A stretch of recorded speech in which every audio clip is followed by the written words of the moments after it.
गोविंद का परिवार एक मिडिल क्लास परिवार था। उसके परिवार में उसकी पत्नी संध्या, 2 बेटे अतुल और अनंत के अलावा बड़े बेटे अतुल की पत्नी सारिका व उनके 2 बच्चे गगन और गिनी शामिल थे। गोविंद और उसका बड़ा बेटा अतुल जॉब करते थे, जबकि छोटा बेटा अनंत अभी पढ़ रहा था। घर में आमदनी तो थी, मगर महीना पूरा होने से पहले ही नदारद हो जाती थी। एक तो घर के खर्च, ऊपर से सास बहू के अमीर बनने के दिखावे, इन सब में सारा पैसा उड़ जाता था। आखिर वे करती भी क्या? उन दोनों का पास पड़ोस की अमीर औरतों के साथ उठना बैठना जो था। एक दिन उन्हें बबीता के घर जाना होता है।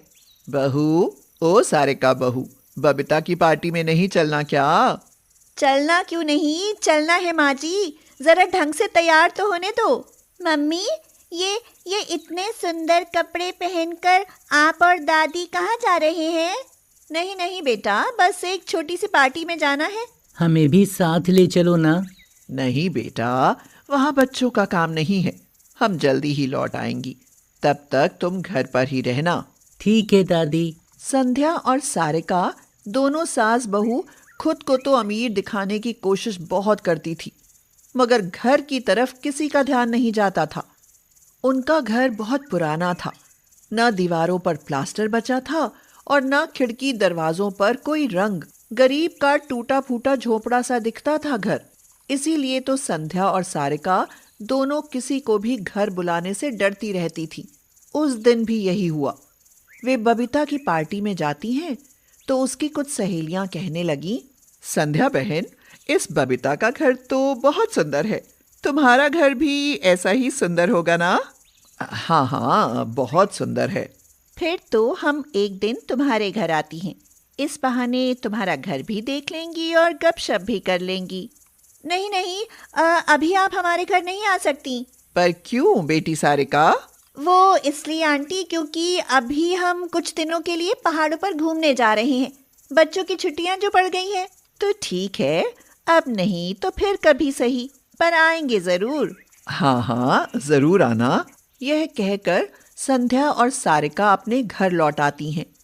घर आते ही सारिका घर को देखते हुए अपनी सास से कहती है, माँ जी, हमारा घर देखकर तो कहीं से लगता ही नहीं कि हम थोड़े बहुत भी अमीर हो। क्यों ना अपने घर में थोड़ा सुधार ही करवा लें? पर इसके लिए तो तुम्हारे ससुर और अतुल से बात करनी पड़ेगी बहू, तभी कुछ हो सकता है। संध्या इस बारे में गोविंद और अतुल से जिक्र करती है तो गोविंद कहता है, भाई, घर की हालत देखकर तो मेरा भी मन करता है कि नया घर बनवा लूं। पर नया घर बनाने के लिए कम से कम 30-40 लाख लगेगा पिताजी। अरे नया घर ना सही, इसी घर में तो कुछ सुधार कर ही सकते हैं ना। माँ ठीक कहती हैं पिताजी, हमारा घर अंदर और बाहर दोनों जगह से बहुत पुराना है। मैं तो अपने दोस्तों तक को घर बुलाने से शर्माता हूँ। अगर यही बात है तो मैं अपने प्रोविडेंट फंड से 2 लाख निकलवा लेता हूँ। फिर तो 1 लाख का जुगाड़ मैं भी कर लूंगा पिताजी। इतने में घर के अंदर का हिस्सा तो सुधर ही जाएगा। रही बाहर की बात, उसे फिर कभी देख लेंगे। गोविंद जैसे ही यह कहता है, घर को अंदर से सुंदर बनाने का काम शुरू हो जाता है। घर में मरम्मत के साथ साथ डिजाइनर टाइलें, शानदार पर्दे और सोफे के अलावा डाइनिंग टेबल आदि सब आ जाते हैं। इस तरह कुछ ही दिनों में गोविंद का घर अंदर से अमीरों के और बाहर से गरीबों के घर जैसा दिखने लगता है। इस पर संध्या और सारिका को कुछ राहत तो मिल ही जाती है। सारिका संध्या से कहती है, माँ जी, अब हम बाहर से भले ही गरीब दिख रहे हो, पर अंदर से तो अमीर हो ही गए हैं। मैं कुछ समझी नहीं बहू। अरे माँ जी, मेरा मतलब है कि अब हमारा घर भले बाहर से गरीबों का घर दिखता हो, पर अंदर से तो अमीरों जैसा दिखता ही है ना। हाँ, ये तो है। समय बीतता जाता है और कुछ दिनों बाद गोविंद के छोटे बेटे अनंत की भी शादी हो जाती है। नई बहू श्रद्धा दुल्हन बनकर घर ससुराल आती है और अनंत के घर को बाहर से देखकर दंग ही रह जाती है। ओ गॉड, ये क्या? मेरा ससुराल इतना गरीब। घर को बाहर से देखकर तो यही लगता है कि अंदर सिवा गरीबी के और किसी चीज के दर्शन न होंगे। अब क्या सोचने लगी श्रद्धा, अंदर चलो ना। हाँ हाँ बेटी, आओ। अब बाहर खड़ी रहकर घर को ऐसे ना देखो, घर को अंदर से भी देख लो। सास के यह कहने पर श्रद्धा घर के अंदर प्रवेश करती है, मगर घर में प्रवेश करते ही वह फिर से चौंक जाती है। अरे ये क्या, बाहर से गरीब का घर दिखने वाला ससुराल अंदर से तो बड़ा ही अमीर दिख रहा है। देवरानी जी, अब बताओ ससुराल कैसा लगा? बहुत अच्छा लगा दीदी। श्रद्धा काफी पढ़ी लिखी और समझदार थी, पर उसके समझ में यह नहीं आ रहा था कि आखिर उसका ससुराल बाहर से इतना गरीब और अंदर से इतना अमीर क्यों है। जब वह इस बारे में अपनी सास से पूछती है तो वह उसे सब बता देती है। इस पर श्रद्धा कहती है, माँ जी, आप चिंता ना कीजिए, अब मैं और अनंत भी जॉब करेंगे और जल्दी ही हमारा घर बाहर से भी अमीरों वाला घर लगने लगेगा। क्यों बाबूजी, मैं ठीक कहती हूँ ना? बेटी, मुझसे तो जो बना मैंने कर दिया, अब जो करना है तुम करो। हाँ, तुम्हारी सास और जेठानी से जरूर ये कहूंगा कि वो अमीरों की तरह दिखावा करना छोड़ अमीर बनने की कोशिश करें। बाबूजी, जब अमीरों के साथ उठना बैठना पड़ता है तो कुछ तो दिखाना ही पड़ता है ना? बहू ठीक कहती है जी, आप सब कमाते हैं तो क्या हम थोड़ा अमीर भी नहीं दिख सकती क्या? संध्या की बात सुनकर कोई कुछ नहीं बोलता, मगर तभी श्रद्धा कहती है, बाबूजी, आप अब चिंता ना करें, हम सब हैं ना, हम मिलकर इस घर को संवार लेंगे। यह कहकर श्रद्धा सारिका के साथ उसके कमरे में चली जाती है और दोनों बातें करने लगती हैं। तभी सारिका श्रद्धा को एक अनोखी सी हर्बल क्रीम दिखाते हुए कहती है, अरे श्रद्धा, ये हर्बल क्रीम तो देख, इसमें कितनी खुशबू है और रंग भी खूब निखारती है। मैं तो कहती हूँ कि तू भी इसी का इस्तेमाल किया कर। पर यह क्रीम किस कंपनी की है दीदी? अरे यह किसी कंपनी की नहीं, बल्कि मैंने अपने हाथों से बनाई है। इसे मैंने हल्दी, चंदन, गुलाब और कई चीज़ें मिलाकर बनाया है। सच दीदी, क्या तुम ऐसे हर्बल सौंदर्य प्रोडक्ट्स बना लेती हो? मैंने तो अपने लिए आज तक बाजार से कोई प्रोडक्ट खरीदा ही नहीं। मैं तो अपने बनाए प्रोडक्ट ही प्रयोग करती हूँ। मैं herbal face wash, face pack सब बना सकती हूँ। यह तो बहुत अच्छा है दीदी। एक बात कहूँ, मैंने ब्यूटिशियन का कोर्स किया है, तो क्यों ना हम यही काम कर लें?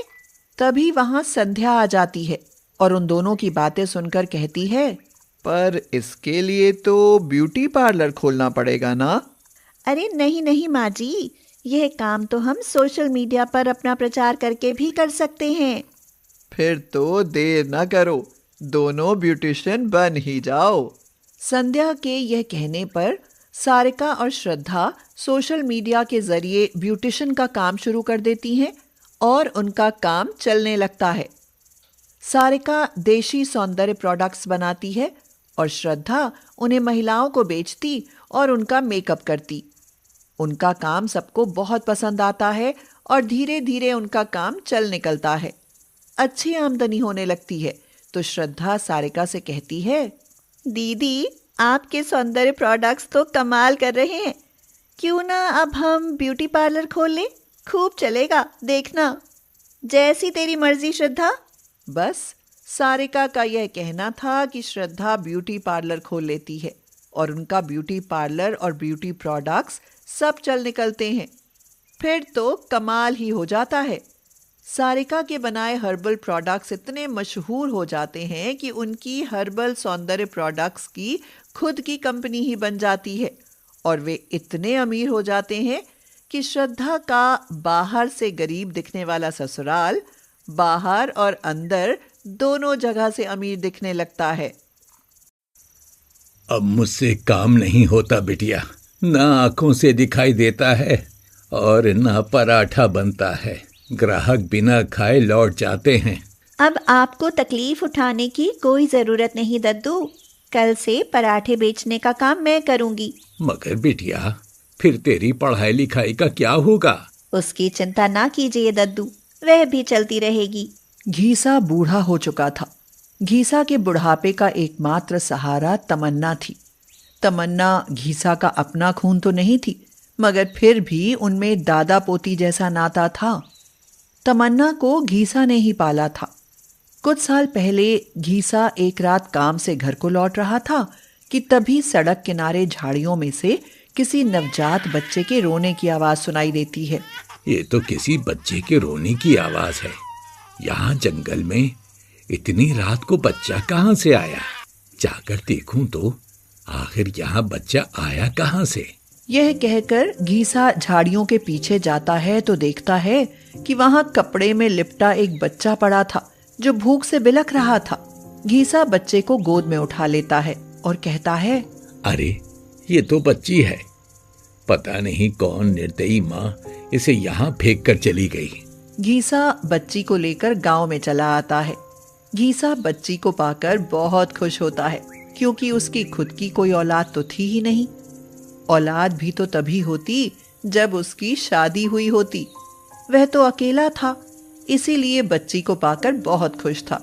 वह गांव वालों से विनती करता है, मुखिया जी, इस बच्ची को गोद में लेकर पहली बार औलाद होने की खुशी महसूस कर रहा हूँ।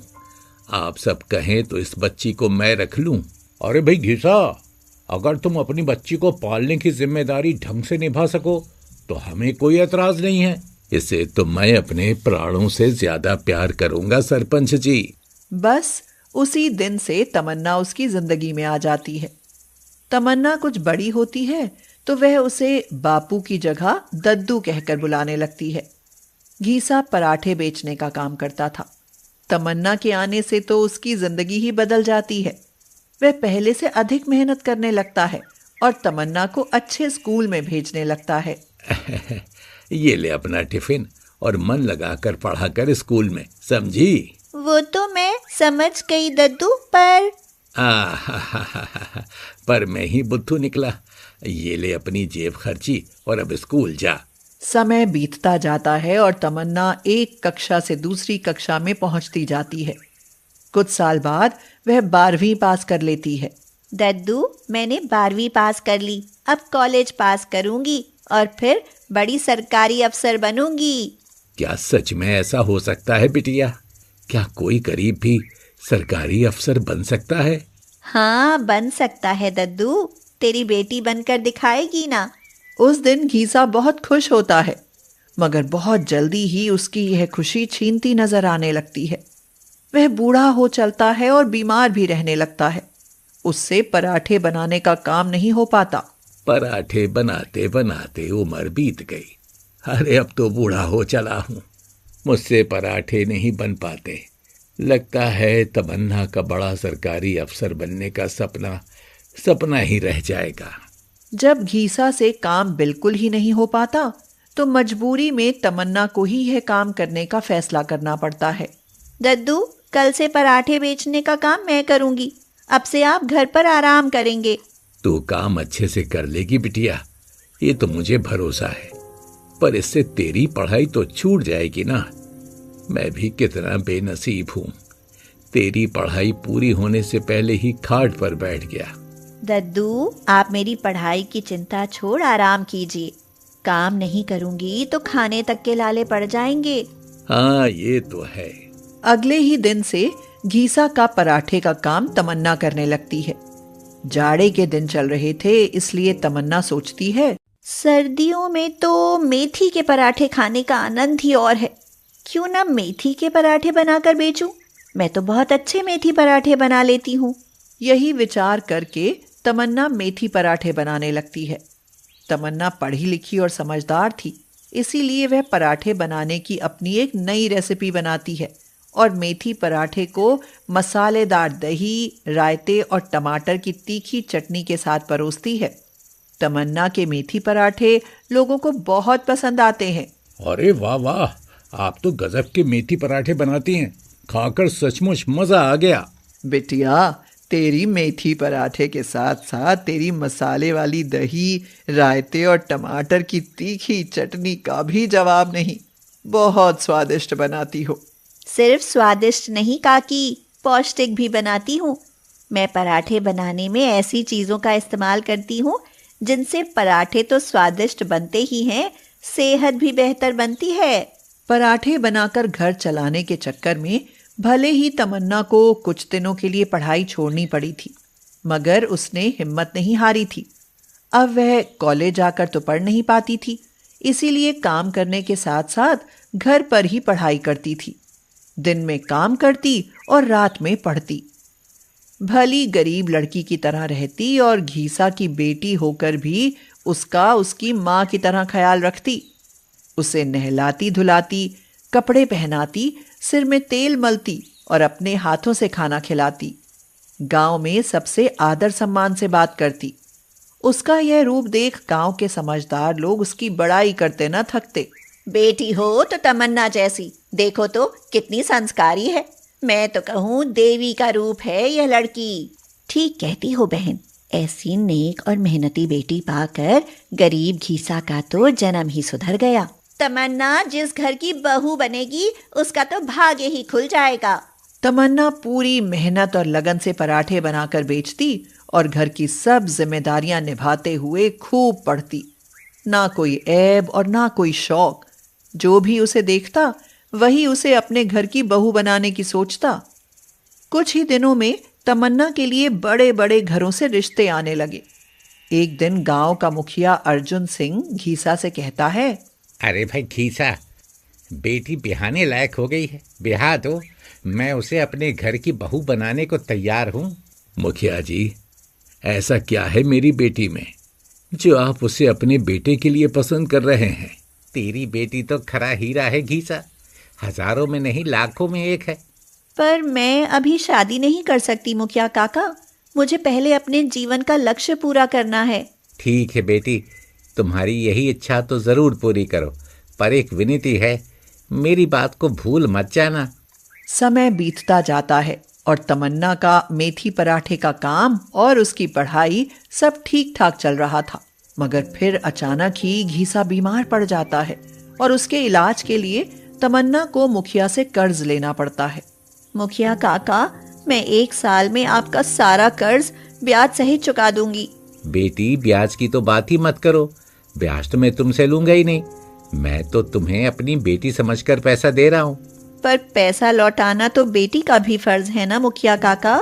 यह सुनकर मुखिया अर्जुन सिंह मन ही मन बहुत खुश होता है और इधर घीसा को अच्छा इलाज मिलने से वह ठीक होकर घर आ जाता है। तमन्ना फिर मेथी पराठे बेचने लगती है। अब वह पहले से अधिक मेहनत करती है और दिन रात एक करके पढ़ाई भी करती है। कुछ दिनों बाद तमन्ना सिविल सर्विसेज के सब एग्जाम अच्छे अंकों से पास कर IAS बन जाती है और साथ ही पराठे बेचकर मुखिया का कर्ज अदा करने के लिए पैसा भी जोड़ लेती है। वह पैसा लेकर मुखिया के पास जाती है और कहती है, मुखिया काका, यह कर्ज के पैसे हैं, गिन लो। अरे पैसा गिनने की बात छोड़ बेटी, पहले IAS बनने की बधाई ले। आज मैं ही नहीं, सारा गांव तुझ पर गर्व कर रहा है। हाँ काका, अच्छा अब मैं चलूं? यह कहकर तमन्ना जब जाने लगती है तो मुखिया उसे टोकते हुए कहता है, बेटी तमन्ना, कुछ दिन पहले मैंने तुमसे जो विनती की थी, जरा जाते जाते उसके बारे में भी तो बताती जाओ। अब मुझे शादी से कोई इनकार नहीं काका, बाकी आप मेरे दद्दू से बात कर सकते हैं। यह सुनकर मुखिया की खुशी का तो जैसे ठिकाना ही नहीं रहता। वह तुरंत घीसा से मिलकर तमन्ना और अपने बेटे रोहन की शादी तय कर देता है और जल्दी उन दोनों की शादी बड़ी ही धूमधाम से संपन्न होती है।